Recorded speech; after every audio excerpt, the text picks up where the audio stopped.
Hello दोस्तों, तो प्रवीण मंडोर आपका स्वागत करते हैं इस नई क्लास में। अभी हम पढ़ेंगे पितृसत्तात्मक एवं मातृसत्तात्मक। अब पितृसत्तात्मक समाज में किसकी प्रधानता होती है, ये क्वेश्चन कई बार आता है। 2023-24 के क्वेश्चनों में आया है और 2025 में भी आने की संभावना है। पितृसत्तात्मक एवं मातृसत्तात्मक भी बहुत महत्वपूर्ण प्रश्न है। आगे हम इसके बारे में पढ़ेंगे। पहले हम प्रश्नावली कर लेंगे या भूमिका। मानव समाज का ढांचा सदियों से विभिन्न सत्ता संरचना और पारिवारिक व्यवस्थाओं में के अधीन विकसित होता रहा है। इसमें दो प्रमुख सामाजिक व्यवस्थाएं, पितृसत्तात्मकता और मातृसत्तात्मकता। अच्छा, पितृसत्तात्मकता और मातृसत्तात्मकता तो है इसे। इन व्यवस्थाओं में यह निर्धारित किया जाता है कि सत्ता, निर्णय और अधिकार किसके हाथों में होगा, पुरुषों के या महिलाओं के। ठीक है। अब पितृसत्तात्मकता समाज में किसकी प्रधानता होती है, तो पितृसत्तात्मक समाज में पुरुष की प्रधानता होती है। ऐसा क्यों होती है, आइए हम देखते हैं। इसमें परिवार, समाज और राजनीति, अर्थव्यवस्था, धर्म आदि सभी क्षेत्रों में निर्णय लेने का अधिकार केवल पुरुष के पास होता है, क्योंकि इसमें पुरुष ही प्रधान होता है। स्त्रियों की भूमिका प्रायः गृहस्थ जीवन, पालन पोषण और सेवा तक ही सीमित मानी जाती है, क्योंकि स्त्रियों को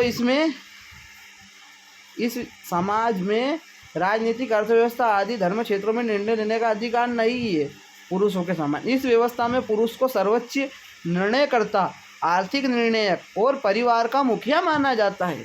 उदाहरण के लिए भारतीय समाज में अधिकांश परिवारों में पिता या बड़ा पुरुष सदस्य ही संपत्ति का उत्तराधिकारी, निर्णय लेने वाला और परिवार का मुखिया होता है। पितृसत्तात्मकता अर्थात पार्टियलिटी क्या है, परिभाषा।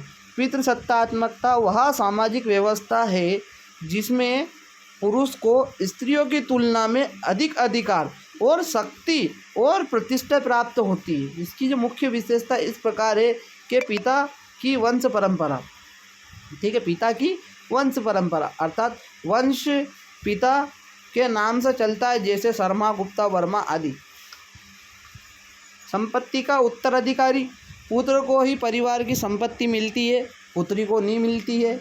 ये हमारे समाज में है। पुरुष प्रभुत्व, सामाजिक और पारिवारिक निर्णय लेने में पुरुष का वर्चस्व होता है।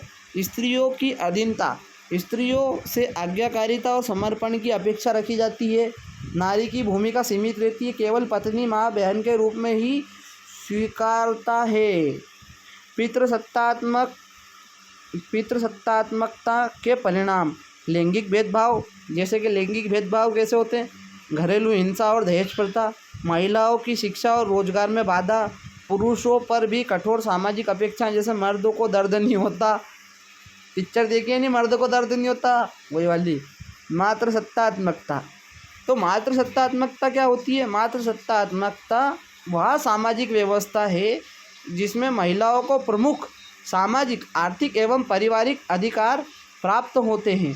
इसमें घर की जो मुखिया होती है वो एक महिला होती है, माता या बेटी होती है। ठीक है। इसकी मुख्य विशेषता कुछ इस प्रकार है कि माँ की वंश परंपरा, तो जो मातृसत्तात्मकता में है, जो वंश है वो वंश माँ के नाम की ओर ही चलता है। संपत्ति का अधिकार माँ से पुत्री को मिलता है।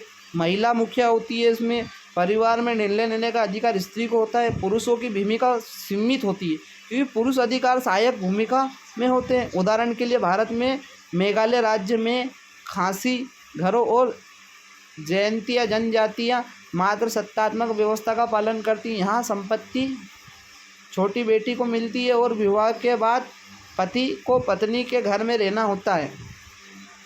पितृसत्तात्मकता बनाम मातृसत्तात्मकता, यह तुलनात्मक विशेषता। ठीक है। पितृसत्तात्मकता और मातृसत्तात्मक की तुलना करते हैं वो वंश में, तो पिता के नाम से वंश होता है पितृसत्तात्मकता में, मातृसत्तात्मकता में माँ के नाम से होता है। ठीक है। संपत्ति पे अधिकार, पितृसत्तात्मकता में पुत्र का अधिकार होता है, जबकि मातृसत्तात्मकता में संपत्ति पर पुत्री का अधिकार होता है। पितृसत्तात्मकता में परिवार का जो मुखिया होता है, परिवार का जो प्रमुख होता है वो पुरुष या पिता होता है, और मातृसत्तात्मकता में परिवार की मुखिया माँ या स्त्री होती है। सामाजिक भूमिका देखी जाए तो पितृसत्तात्मकता में पुरुष नेतृत्व करते हैं, जबकि मातृसत्तात्मकता में स्त्री नेतृत्व करती है। महिलाओं की स्थिति देखी जाए तो इसमें अधीन और सीमित रहती है, जबकि सशक्त और केंद्रीय रहती है। ठीक है। आधुनिक संदर्भ में प्रासंगिकता। पितृसत्तात्मकता सोच आज भी गहराई तक व्याप्त है, जैसे कन्या भ्रूण हत्या, स्त्री शिक्षा में असमानता, कार्यस्थलों पर भेद। मातृसत्तात्मकता समाज अब बहुत सीमित रह गया है, लेकिन उसके अनुभव से लैंगिक समानता की प्रेरणा मिली। संविधान, कानून और शिक्षा प्रणाली अब पितृसत्तात्मकता सोच को चुनौती देने का प्रयास कर रहा है। अब हम फाइनल निष्कर्ष पढ़ेंगे। निष्कर्ष क्या कहता है हमारा कि पितृसत्तात्मक और मातृसत्तात्मकता दो सामाजिक व्यवस्था है जो यह निर्धारित करती है कि शक्ति और नियंत्रण किसके हाथों में होना या होगा। आज के लोकतांत्रिक और समानतावादी युग में आवश्यकता है कि हम इन पारंपरिक असमान व्यवस्थाओं से आगे बढ़ें और एक लैंगिक समानता आधारित समाज का निर्माण करें, जहां व्यक्ति की पहचान उसकी योग्यता और मानवता से हो, ना कि केवल उसके लिंग से। ठीक है, पितृसत्तात्मकता, मातृसत्तात्मकता उत्तर खत्म। अब हम अगले प्रश्न पढ़ेंगे। अगला उत्तर जो रहेगा वो लिंग और जेंडर की समानता को समझाइए या जेंडर समानता हेतु प्रयास किए जा सकते हैं। लिंग समानता में शिक्षक की भूमिका। लिंग समानता में एसएमसी अर्थात स्कूल प्रबंधन समिति पार्टी समूह की भूमिका। ठीक है, ये महत्वपूर्ण इसके प्रश्न हैं, तो हम इसका उत्तर अगले प्रश्न में हम पढ़ेंगे।